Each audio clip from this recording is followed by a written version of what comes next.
Cyan Boujee is back in the spotlight, and this time is not about scandals but about her music. The popular influencer and DJ made her first appearance on stage this past weekend after the chaos surrounding her involvement in a questionable Russian program. Despite admitting later that she saw red flags before promoting it, she still faced harsh criticism online, especially on her birthday. But as always, Cyan proves she knows how to bounce back. Videos of her performing quickly made rounds, showing her doing what she does best, entertaining a crowd. While many were quick to cancel her online, the reality at the venue was completely different. People danced, cheered, and partied with her as though nothing ever happened. One ex-user summed it up perfectly: the hate is only online. This shows a strange but common dynamic in Mzansi: social media outrage versus real-life support. And honestly, it's not surprising. We've seen people condemn celebrities online only to pack up their shows days later. Personally, I think Cyan's return says a lot about resilience and also about our culture of selective outrage. Many critics still feel she made a bad choice promoting something so dodgy,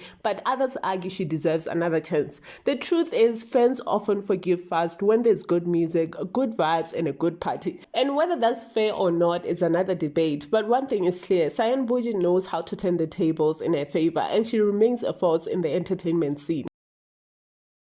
Chris Excel sparked a storm when he shared a picture of DJ Zinhle and her husband Murda Bongz with a huge portrait of the late AKA and their daughter Kairo prominently displayed in the background. To make matters worse, the post was captioned, "Please pray for our brother Bongz," which immediately fueled social media debates. Many took it as a jab at Bongz, suggesting he is struggling in a marriage where AK's memory is still very much alive. Instead of sympathy, however, the post ignited waves of criticism directed at Zinhle. Twitter reactions were sharp and brutal. Some labeled Zinhle narcissistic, accusing her of keeping AK's shadow alive at the expense of her current marriage. Others mocked Bongz, calling him castrated and predicting that divorce was inevitable. Comments even went as far as to say he was building his legacy on another man's legacy, with users insisting that AK's presence will always overshadow him. The phrase "legacy lives on" echoed in many tweets, reinforcing the belief that Bongz will forever come second in the eyes of fans. This is a heartbreaking example of how the internet strips nuance from real human relationships. Zinhle is in an impossible position. She can't erase AKA, who will always be part of her daughter's life,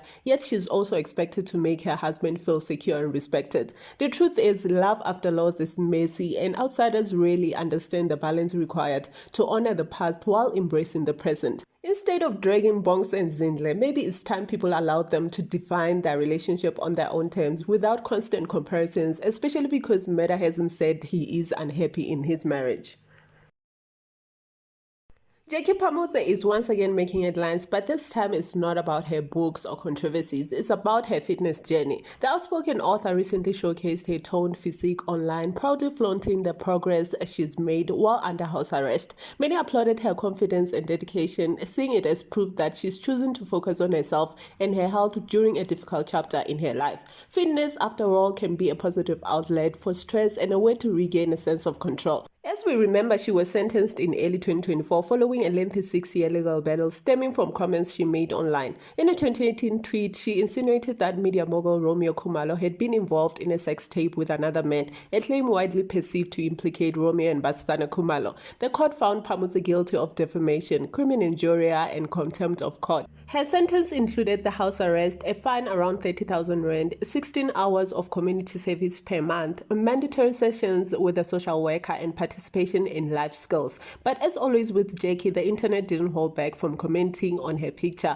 While some admired her hard work, others accused her of chasing attention through thirst traps. Critics argued that women of a certain age shouldn't be posting such content, dismissing it as immature and unnecessary. Some even made cutting remarks suggesting she had nothing better to do while stuck indoors. This reaction reveals more about societal double standards than about Jackie herself. When men show off their bodies, it's usually praised, but when women do it, it's often shamed. Personally, I think Jackie is within her right to celebrate her body and her progress. No matter the circumstances, even house arrest, you can still choose discipline, self-improvement, and pride in yourself.